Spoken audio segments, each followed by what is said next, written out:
Hello and welcome to the Arsenal Bite Size Podcast. I'm your host Clayton at Clayton AFC on Twitter.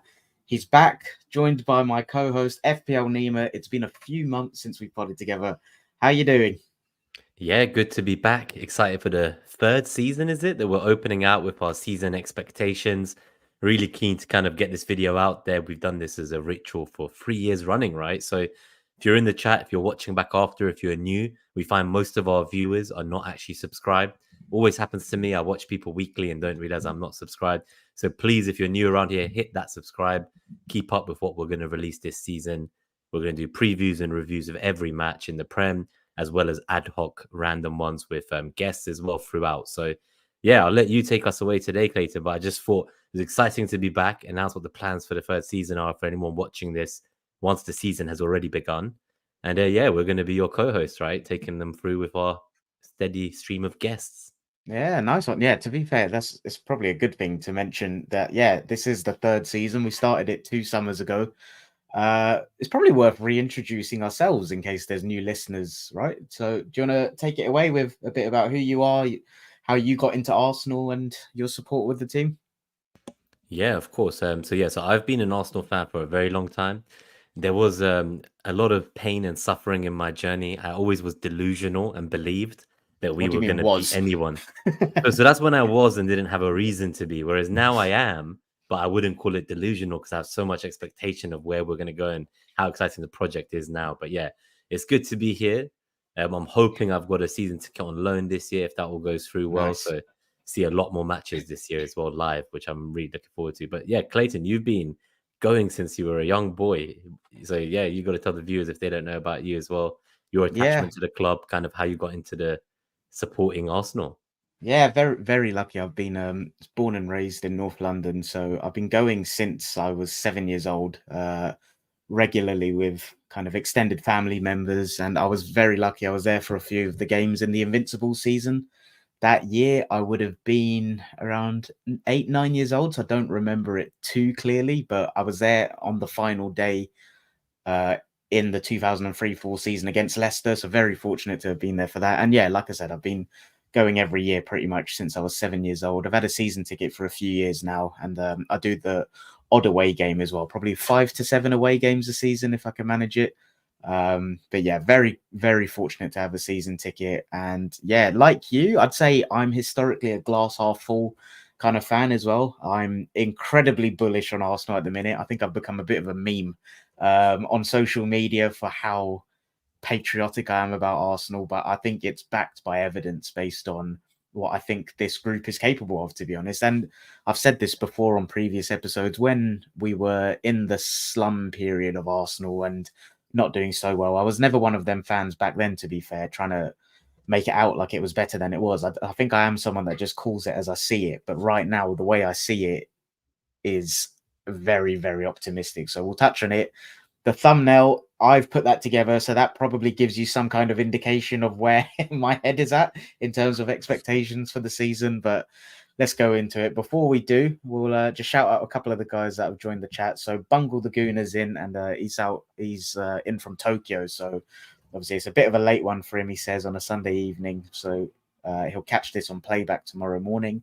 And he says, "Welcome back, Nima, up the Arsenal." Tommy Guns in. Afternoon, guys. Hope you're good, mate. And we've just hit go live after we've wrapped up our pre-season tour. Beat Lyon 2-0.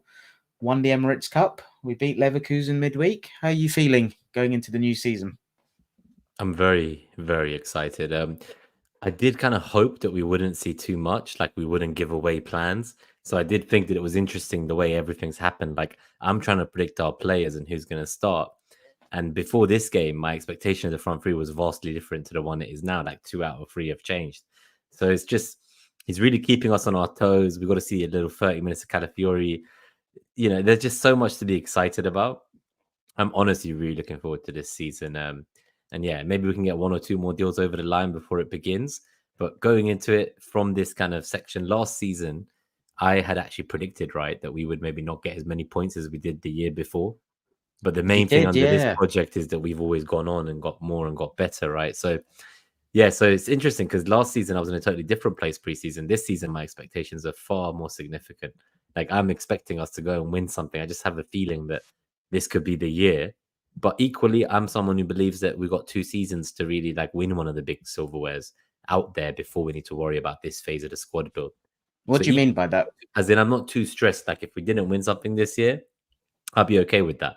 But just because of what we're going up against. But as long as I know that in the next 2 or 3 years we can do it, because if we don't, then there's pressure. Like then I start worrying about the likes of William Saliba. Will he go to like Real Madrid? Like, people's contracts start coming to an end. The manager, the players, like whatever everyone's bought into, it just kind of disappears. So I'm really like, that's what I mean, I guess, because I've seen a lot of people arguing. I've joined some new Arsenal group chats and people arguing about Arteta's approach with like giving youngsters minutes. And I'm like, yeah, if we win stuff, then he can in the next few years. Just like Klopp and just like Pep. Once the pressure is off to win that first major trophy, then you can start bringing in all these 1 or 2 youngsters a year. And this year, it looks like he will hopefully do it with Nwaneri and Lewis Skelly and some other parts of the youth academy. So, yeah, I'm really excited for that reason. People also feel we don't sell well as a club, but I think that goes far beyond like Arteta or anyone who's here at the club today. I think that historically we've been terrible at that. Yeah, I'm glad you said that. Like, there's two things I want to kind of follow up on there. One is you still feel like we've got a window to be able to win things without it being. You didn't say these words, but the words I've seen from other people is like, if we don't win anything this year, it's failure. And I think that's too much of a binary view on things. You can't say that when you don't know what the landscape is this season. We don't know who we're actually going to be up against once it gets to March. Like, are Liverpool going to be there again? Are City going to strengthen? What's the injury status is going to be like? I think that binary view of it, I'm just not on board with. And I'm the same as you. Of course, I'll be disappointed if we don't win anything again. But if I just take it a step higher than that and I look at, like you said, year on year, there's improvements.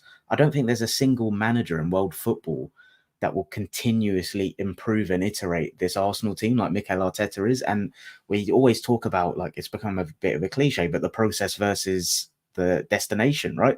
The journey versus the destination. For me, the most sustainable methods in yielding that end result of a trophy, of reaching that end game, is what Arsenal are doing. And I think that's, for me, like, even if we don't win anything this season, as long as we've shown consistent improvement in tactical ways of playing, in, like you say, maybe embedding some youngsters into the team, I think I'm so calm with where we're headed. And the other thing is, I don't know if this is like a social media thing. I think the parameters and timescales that people impose on projects now is so short-minded and short-minded is probably the best phrase I can think of. But I'm looking at this as like, okay, in the next 5 years, I almost look at this as like, we've just arrived at the top table now. Give me 5 years of sitting at the top table and then I'll assess it, not just 1 year. Like, the first few years were about stabilizing the club again.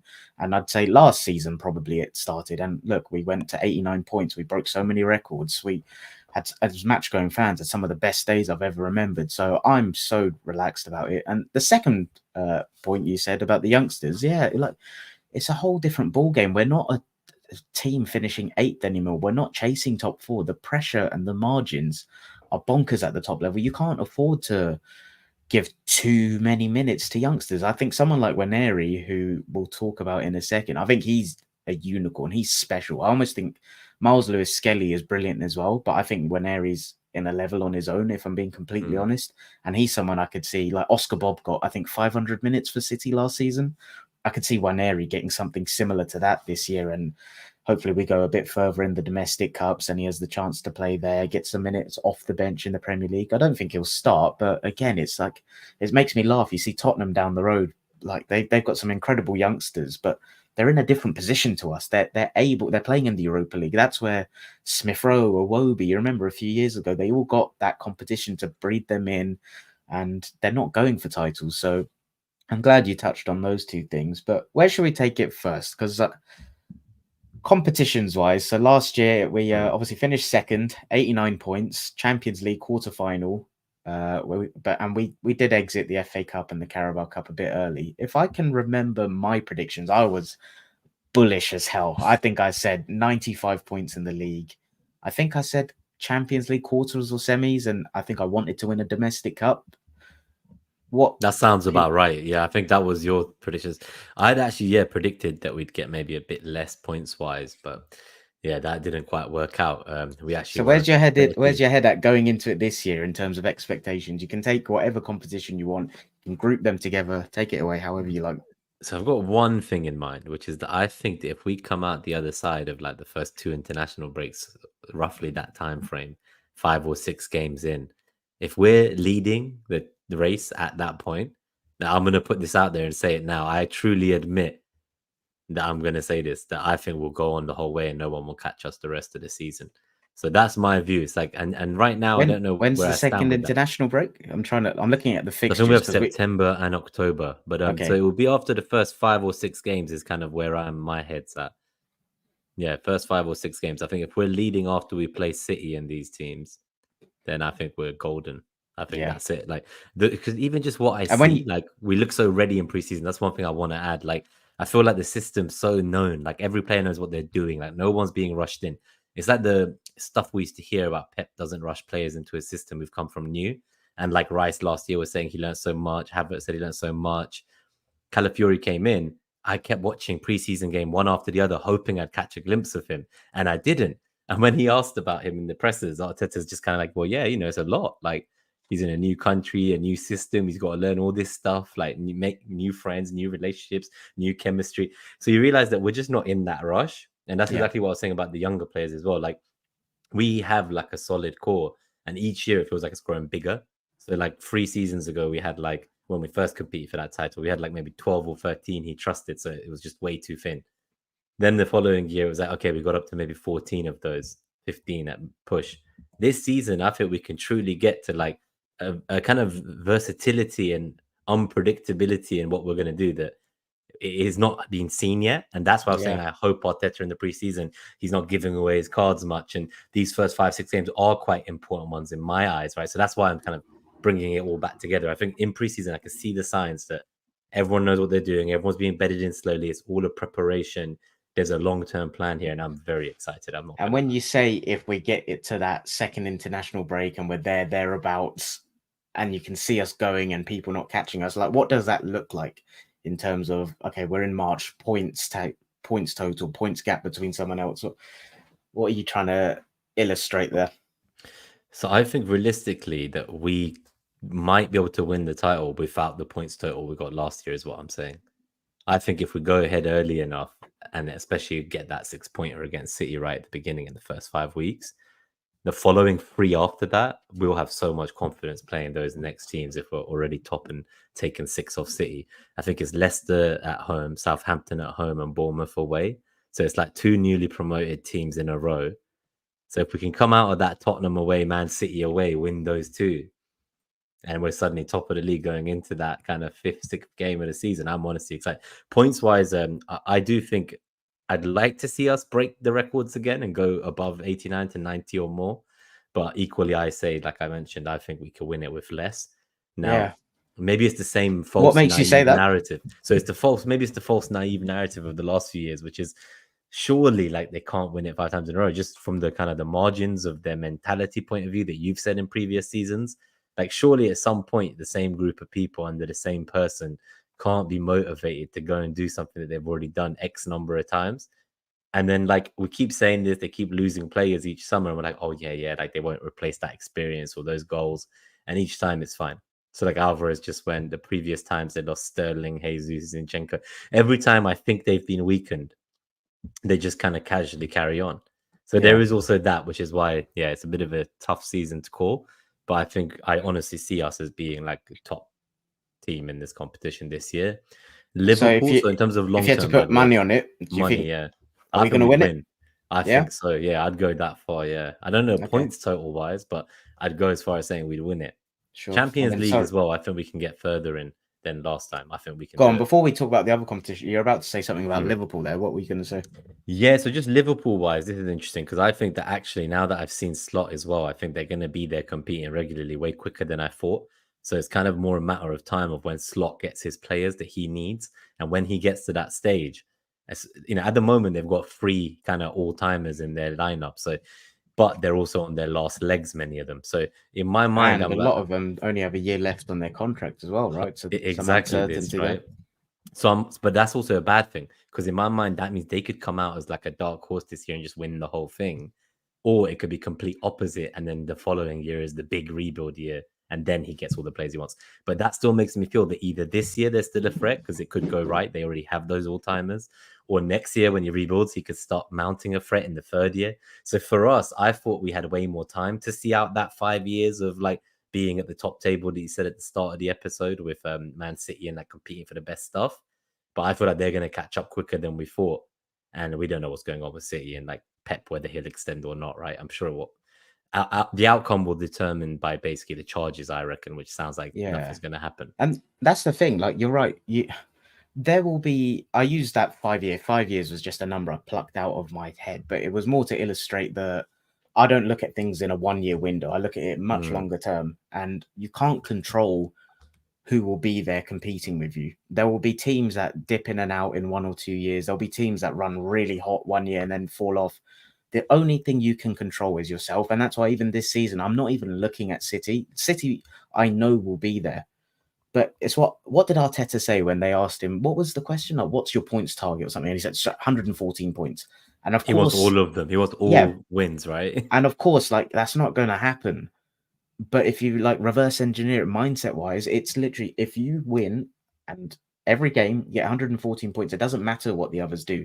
And that's almost what I think I'm doing in my head. Like, we're not going to win every game. We're not going to get 114 points, but we were 2 points off them last year. There's so many games we can look back at and analyze where we could have done better. And that's it. That one extra win, and we probably would have won the league, right? So I think there's things that we just look at in isolation. We analyze ourselves, just focus on ourselves. It was the same with 2 years ago when, I don't know if you remember the general narrative when we were going into the 22-23 season. And you and I were very confident on Arsenal's hopes for top four, but it wasn't outside of Arsenal circles a very common prediction. But we were saying, focus on yourselves. You know what Arsenal are capable of, 75 points minimum. And I was saying 85 points. I thought at like a high end would be possible. When you just focus on yourselves, and I believe we're probably one of the best well-run football teams in the country, when those processes are going all the time, you don't need to worry about everyone else. And that's why I'm just thinking, okay, what can this group do? And honestly, like, so you think you're bullish. I think there's a situation this year where we run away with it. I agree with it with you. I look at that first stretch, the opening run, where we've got to go to Villa Park, we've got to go to Tottenham away, we've got to, is the City game away? Yeah, we've got to go to the Etihad. And putting my fantasy hat on for a second, a lot of people are like, oh, I'm not sure about Arsenal clean sheets. I think Arsenal can get clean sheets in all of them. I see like 3 out of 5 is like my baseline there. And but like what I'm getting to there is, I think there'll be a lot of games this year where other fans almost forget how dominant this Arsenal team is. And you see it in pre-season, like the front-footed aggressiveness off the ball, I think is going to go up a level. I think the systematic domination of the spacing, the distances, the suffocation, I think there'll be so many games this season which will be a non-contest. Arsenal have won, bang, done, easy. Into but the even changing before, room, and right, off we go. if we were going to concede, a lot of the time it felt like it was of our own making. Yeah, but yeah, I think even that will get ironed out this year. And like one of my, so if you simulate this season 100 times, roll the dice 100 times, I think there is more than one where Arsenal don't lose a single game in a league campaign. I'm not saying it's more than like 2-3 out of 100. I think it's very close. I don't think it's a zero. And I think it's very close between the teams, though, is I guess my thoughts. It's like it's much closer than we realize. I don't think Liverpool are as close to Arsenal.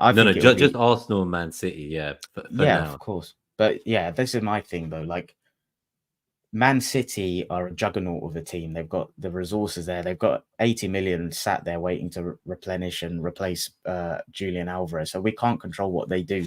Just focus on yourselves. And that's why I think I feel more confident if, based on everything we've seen from Arsenal, year-on-year improvement, we've added Calafiori. It looks like we're going to add Marino next week. I still think we'll get another attacker if Nketiah goes. I just think we've got the versatility, like you said. We've got such abundance of tactical rotations that we can implement in different games to win each game. And that's why I feel very confident going into this year. I think we'll win it. Points-wise, I think it will be similar to last year. I don't think it will hit the heights of needing 95 points again. I reckon it will be between 89 and 92, 93 points to win the league, and I back us to get that. I look at last season, the run we went on from in 2024.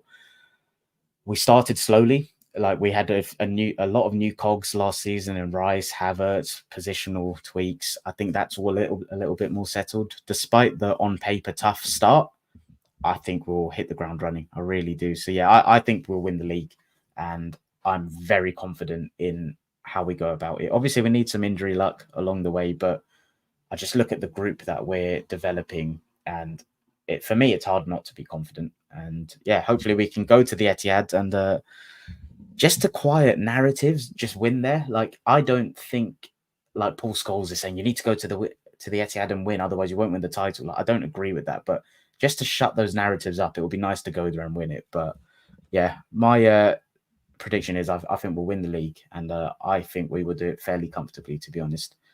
Domestic cups, Champions League. You started touching on the Champions League earlier. Yeah, so Champions League prediction wise, I think personally I'm looking for us to get to at least the quarterfinals again. Now, if we face a team and like we don't quite have what it takes, or we get outplayed or whatever, then that's fine. But equally, I would love to see us go one step further. And I think with some certain stuff, you know, I'm someone who loves preseason, loves international tournaments. I like players in the psychology side of sports, which I know that you're also very interested in with your kind of rebranching in life recently. So yeah, my thoughts are that seeing Saliba kind of come in and just break into that France team and get Upamecano dropped, and then be the one that's trusted to play on the left because they're not going to play. Um, so not Upamecano dropped. I mean, Konate dropped, but everyone wanted Upamecano dropped. But Upamecano stayed in, and then he just went there, and he went from being like someone who just about made the first 11 to being one of France's best players in the tournament. And I think that kind of moment just reminded me that we've yet to see the best of him, and maybe like what he's going to learn from this experience of the Euros and us missing out is generally like how we're now going to approach it next season, the Champions League. If we were in a match like that against the Bayern Munich as a quarterfinal, I think he's now got another level again. So I'm really excited to see that kind of stuff from players like Saliba this season, and even Saka, right? Like in his first season in the Champions League, the numbers he was getting, like most goal contributions during the group stages, etc., tied with, you know, superstars. So yeah, it's very exciting, and I think they're now blooded in that tournament, is what I'm trying to say. And again, seeing them both do so well internationally, it can only be a good thing that at such a young age they're gaining so much experience. And it's just honestly, it's so exciting.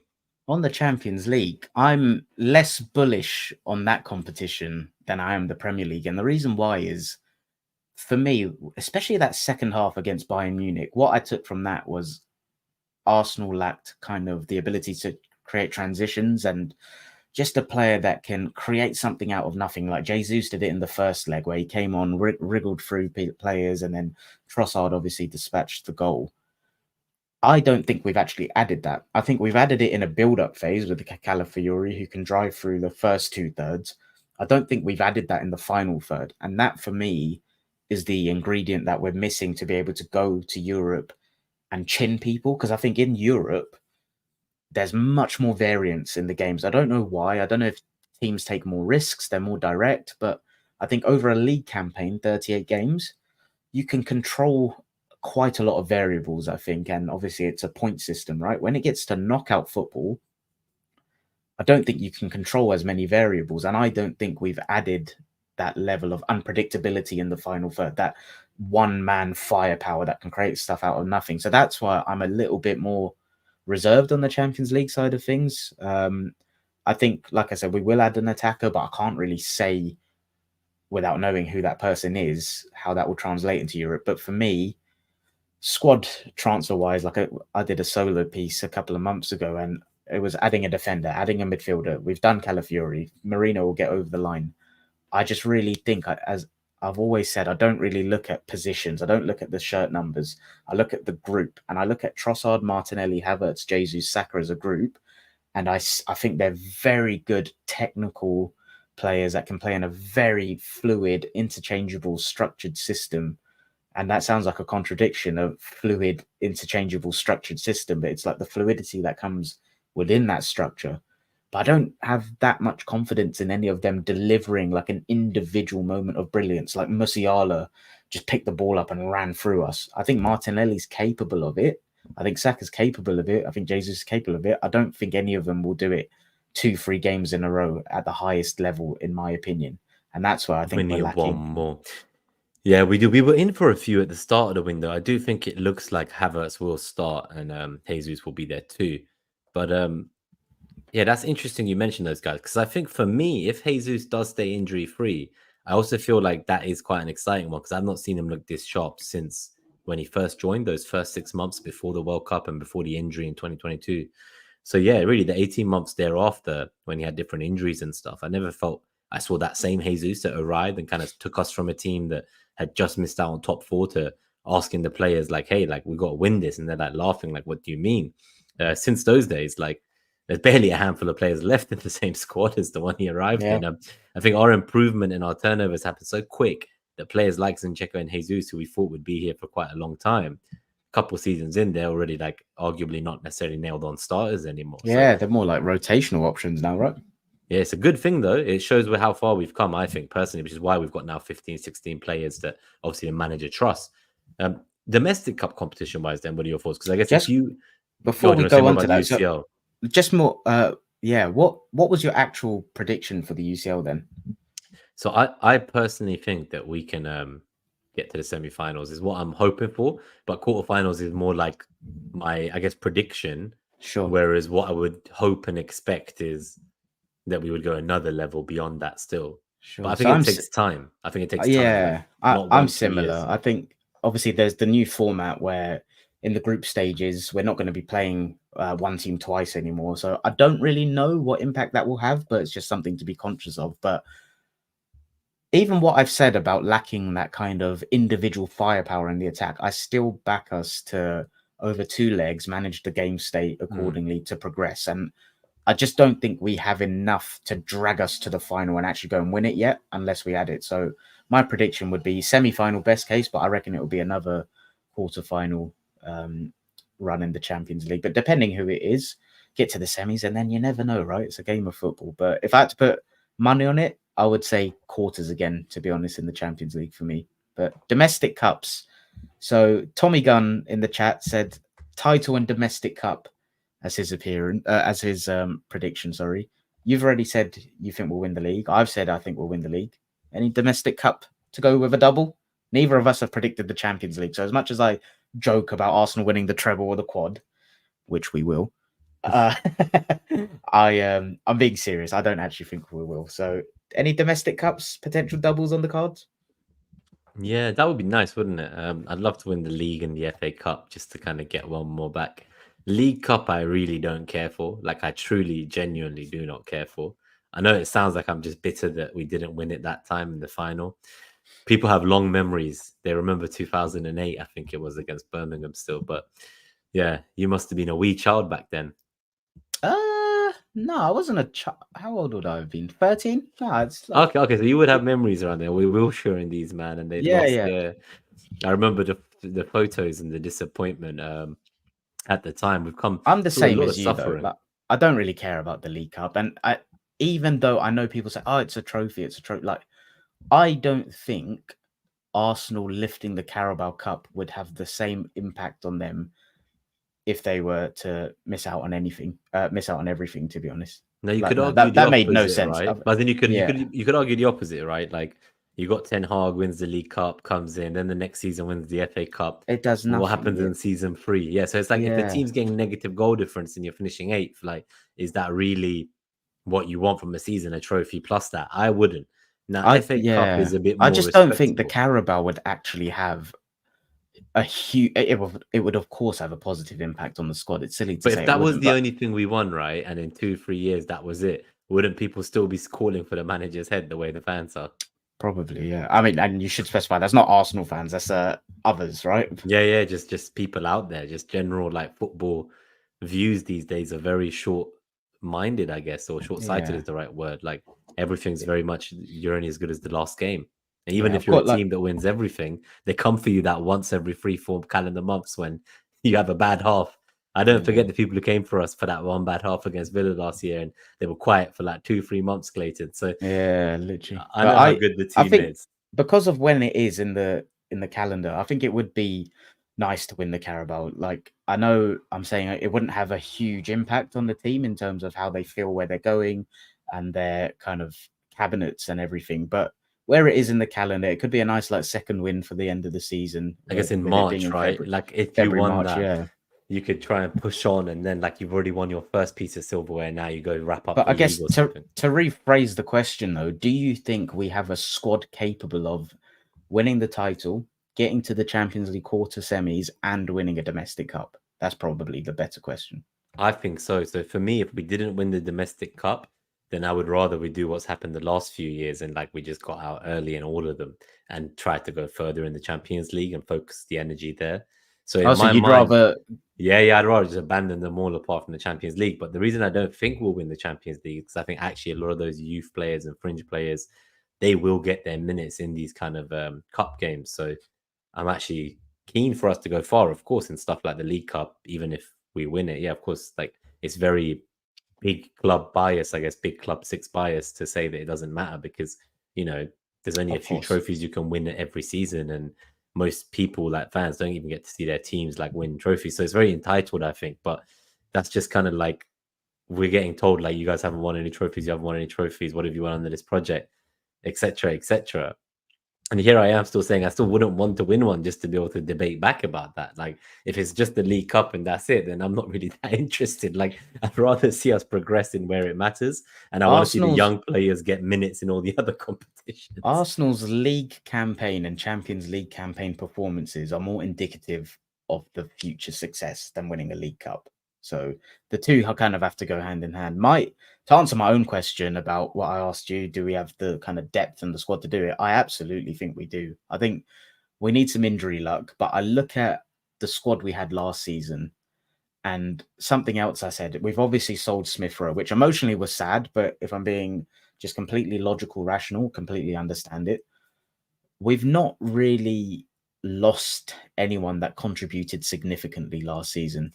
We've added Calafiori. We're getting Yuri and Timber back. I feel confident in saying this. I've said it already a couple of times, but it looks like we're getting Marino in, right?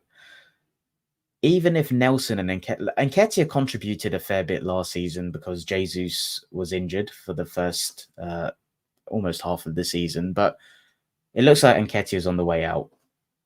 If Jesus can stay fit, that's a like for like there. So I think the group has almost got better in terms of the depth options. If Vieira can stay fit, he's not someone that I think will contribute significantly in air quotes important games. They're all important games, but I think he's someone that can have a facilitating role where he keeps Odegaard fresh by taking 30 minutes here and there. He plays the domestic cup so Odegaard doesn't have to. Yuri and Timber, for me, is someone that I know a lot of people are very bullish on. He'll force his way into the 11, this and that. Look, he's missed the last two preseason games. They're being very careful with him. You said it already, how we've eased him back. I think we're going to use players like Timber, Tomiyasu, Calafiori here and there, Zinchenko as facilitators to maximize freshness. We can't have Saliba playing every minute again. We can't have Ben White playing almost every minute again. Like even Declan Rice, I think he's someone that looks so durable, but I think we've got a nice, you said it already, like 15, 16 that can be used. Sprinkle in at one area in there. Miles Lewis-Skelly potentially, even though I don't think Lewis-Skelly will be used that much. But it's all about using the squad to maintain and maximize the freshness of the 5-6 core players. And that's why I think we've got that this time. And I think the other difference is last season, I think game state wise, it took us a lot longer. I don't have the stats to back this up. My subjective opinion was it took us a lot longer to go 1 and 2-0 up in games than I thought it would. And as a result, we were still having to chase and kind of play 8, 9, 10 out of 8, 9 out of 10 performance levels. This season, I think if we can get the lead earlier on and then kind of take the foot off the gas, like in the Lyon game earlier today, that can reserve sharpness for players as well. And it's all about managing all of those variables. And I think combining all of that, I think we absolutely have the depth to be able to, like I said, if we have injury luck, go the distance in the league, have a credible campaign in the Champions League, and hopefully with a bit of variance, go the distance, but actually win one of the domestic cups. I really believe that. Yeah, no, I think that really nicely wraps up the predictions. And equally, it kind of nicely segues to the predicted minutes conversation that we wanted to have. I feel like this is like the currency of stuff like FPL these days, with the amount of models and content creators that get copied and models that get copied, and everyone's better at the game, right? There's more engaged players. It's really much more difficult now. In that sense, who are we thinking are going to be breakout stars? I guess we would call this. They're kind of like players that maybe haven't quite contributed as much as we would expect yet, and how we maybe see that increasing this season. So I think I would start with the youth players that you mentioned, Nwaneri and Lewis Kelly. I think definitely they're different scales, and injuries are a big part, right? Like if certain positions get injured, a youth team player might come in, like Heaven, for example, and play in a centre back position at some point, especially in some of these cups. So I do like to see that the players we've seen in the last two Emirates Cup friendlies that have come on, the youth players that came on in the first game especially, it was like an entirely different back four. And, that's exciting. So I want to see all these guys get more minutes. Realistically, I think the most any of the youth players or academy will get is Nwaneri, and I think he'll be fully integrated into the first team squad this year. Personally, I think I could see him I'd like to think a minimum of 500 minutes for Premier League minutes, but I think that's quite ambitious still. That's still quite a lot, I think. But I hope he gets that. Maybe an odd start or two in the actual cup games. Now, if he has like an incredible start in, say, like a League Cup game or something, or even FA Cup, and then that forces his way because of someone else's injury into the starting 11 in the Premier League, and then he manages to play a few regular games, fantastic. But I don't expect that. That's not the pressure I would want to be putting on a young player. And, I think it actually is damaging to their improvement long term over the years ahead in their career if you put too much pressure on them and have everyone expecting them to be the one to save you and stuff. Yeah, it's interesting. In terms of like surprise packages, breakout stars, I think it's a good thing I'm not thinking that there's many, because I think that just shows you the level you're at. I think those breakout stars and emerging talents tend to come when you're in a position where you're not really a title challenger, because there's players of a level, senior pros, that aren't of a level of being a title challenger. So I think when you're pretty well aware of what you've got, what you're going to expect, I think to me that kind of indicates that your team is in a very well set position. The only one for me, just to echo that, and again, it's no insight here, but it's Nwaneri. I think he will be integrated into the first team squad, same as you. I don't think he'll get any Premier League starts, just because I think his strengths are in Odegaard's area of the position of the field. So unless Odegaard gets injured, which God forbid, I don't think Vieira will even go and start there instead of Odegaard if he was injured. I actually think it would be Havertz or Nwaneri there, to be honest. But I think we'd do like a tactical tweak anyway, so because no one can replicate what Odegaard does. But anyway, Nwaneri, I think he's someone that domestic cups, I can see him starting in there in a couple of them, depending who they are. If they're at the Emirates versus away games, can see him getting a couple in there. But I can see him being in the first team squad a lot. I can see him being on the bench. I can see him getting some minutes off the bench when it's game states where we're winning 2-3-0. It's fairly comfortable, especially at the Emirates, where we tend to like really expand the pitch. It's really comfortable. I can see that. And like I said earlier, I think when I said there will be a lot of games that are a non-contest this year, I mean specifically at the Emirates. I think at the Emirates there will be a lot of games this year where she's like, bang, done, go home, don't even bother turning up. And they're the games where if you're winning comfortably, Nwaneri can come on, right? So it's a bit of a cop-out, but to be honest, no, I don't think there will be any breakout stars. I know there's a lot of people that are saying, oh, Martinelli, could he have a much stronger season? Like a bounce back season or something, I suppose. Because I'm not as high on it. I was hoping he would if we improve the left-hand side dynamics, but I've yet to see too much. I've seen a few runs, a few bursts of pace, something that he offers that's a bit more direct than we normally have. And if we weren't going to add one more into that forward position, like a pacey winger that could play both sides and provide cover for Saka, then I really find it hard deciding who's going to start between Martinelli and Trossard. And I think long term, if we do get that midfielder like a Marino, and if Partey plays some games too, you've got Jorginho there, you've got Rice, I think we'll see maybe like a world where you could even see Jesus there. So it feels like that left wing is currently a rotation of like three players of Trossard, Martinelli, Jesus. We'll talk on that in a bit, because I reckon there'll be a lot of people that do want to know the kind of FPL and minutes predictions and stuff. But if I could just specify why I say like I'm not too keen on the idea of Martinelli having like this big bounce back season. I think he will do better than his total last year. He got 6 goals, 4 assists. The previous year, he got 15 goals, 5 assists. I think his returns this season, because of the minutes threat in that position, I think it'll be somewhere in between the two seasons. I don't think he's going to come back and have this like 25 return campaign. I hope I'm wrong, but I think he's someone that he's a very good option. And that's how I feel about him. Like, that's it. I don't feel any more, don't feel any less. I just feel like he's a very good option. He had a bit of a dry year. Like you said, the left-hand side dynamics are going to get improved. So I think that will benefit him. But I don't think he's going to play. I wish I had the amount of minutes available. So 22-23 played 2,789 minutes in the league. Last year played 2,019. I don't think he'll top his minutes for 22-23 this season. I think it'll be somewhere in between there. So I think it will be better than last year, but not quite the heights of the season before, in my opinion. Sounds about right. I think there's still a world in which we do get that one more attacker. They just randomly come in. There was talks of that winger as well from Galatasaray, Yilmaz, who featured as a centre forward, I think, for Turkey in the Euros. So there's talks always out there, right? How did you feel, just quickly before we go to these comments in the chat and shout out a few people, how did you feel about Pedro Neto's signing to Chelsea? Didn't care. I just like, I laughed because it's a Chelsea thing, but I was shocked they bought him. Yeah, I was shocked they bought another player yet again this summer. But overall, it was someone who I always thought that we might have been in for, but the injuries kind of scared me, and I wasn't so sure. Yeah, I wasn't. I think I read a stat. I'm not sure how accurate this was, but I read a stat that he was being available for 27% of Wolves' games or something.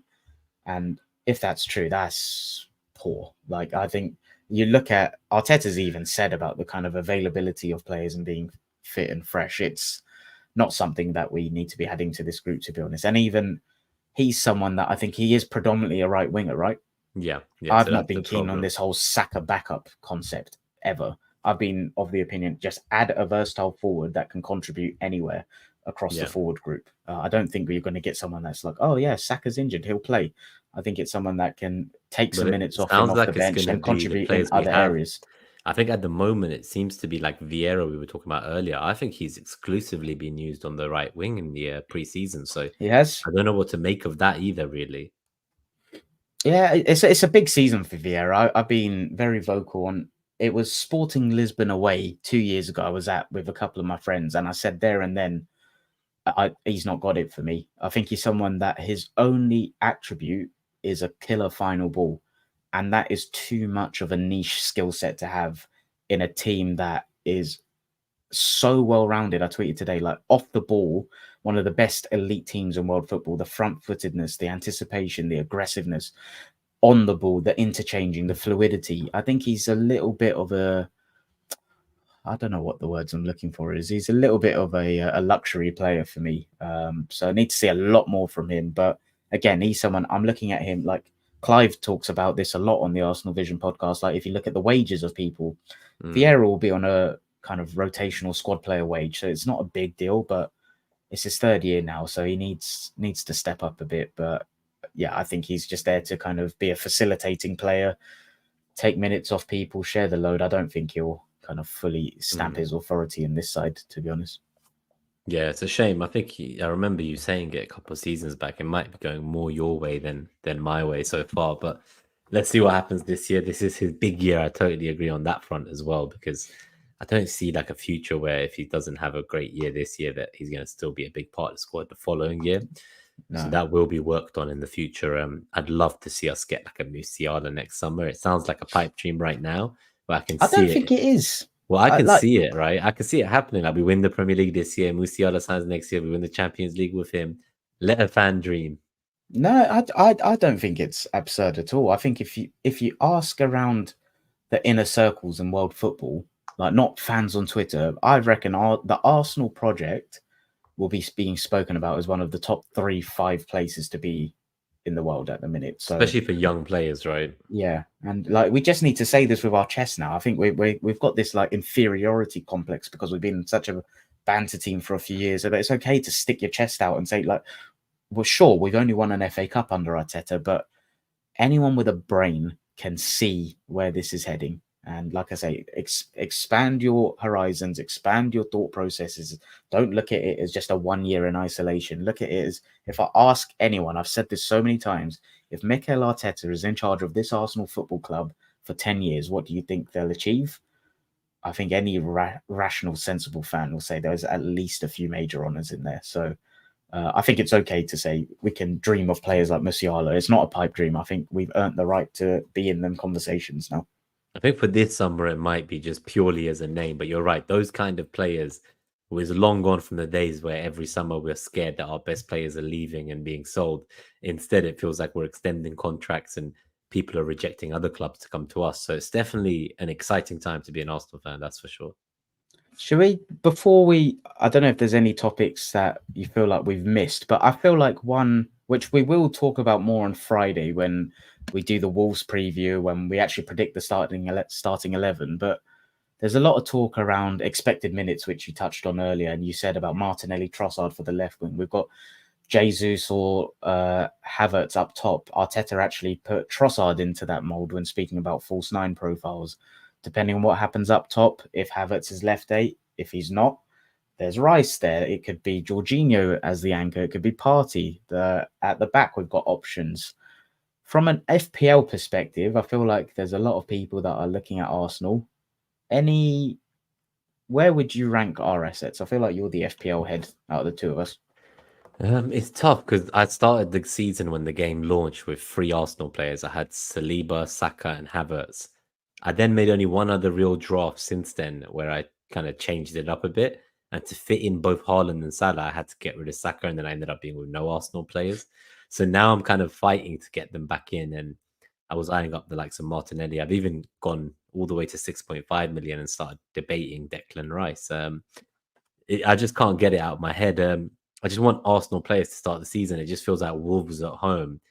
I feel like we're very ready for it. And I'm sure, again, as you say, we'll talk about Wolves and previewing that when we get there on Friday's episode. But right now, I think purely minutes-wise, the players I would actually trust season long, I think Saka's going to be a top 3 points returner of the season. I think he's pretty much on par with Salah and Haaland this year for total points. All of them will get over 200, maybe 250 for Saka is what I would be hoping for. So he's number 1 pick, Saka. After that, I think I would say that Saliba and Gabriel, they're both kind of equal, but many will go for Saliba. They feel he's more nailed on just because of the worries with.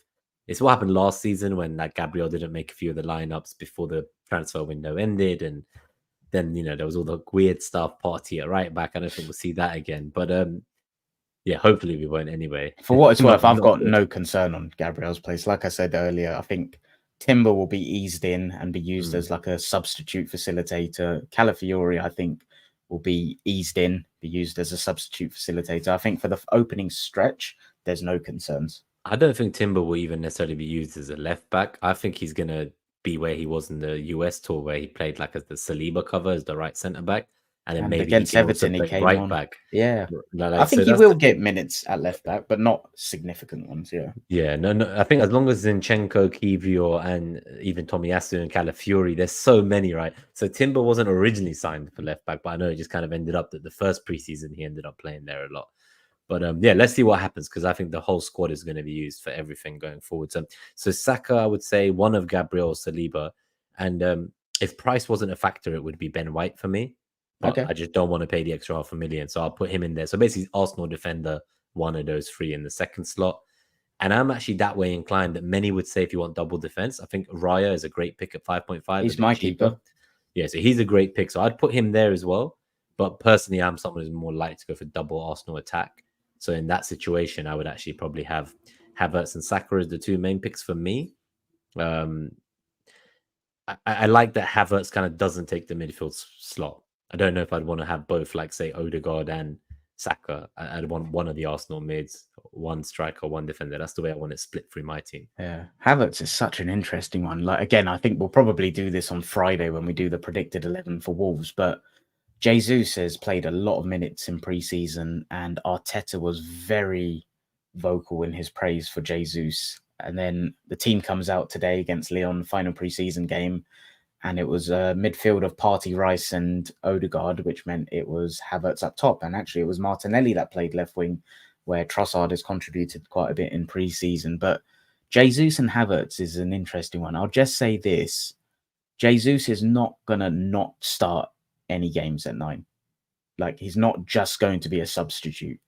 And no matter what we think about Havertz, how great he is as a number 9, we've still seen periods over a 90-minute game where Havertz is still drifting in that left 8 role.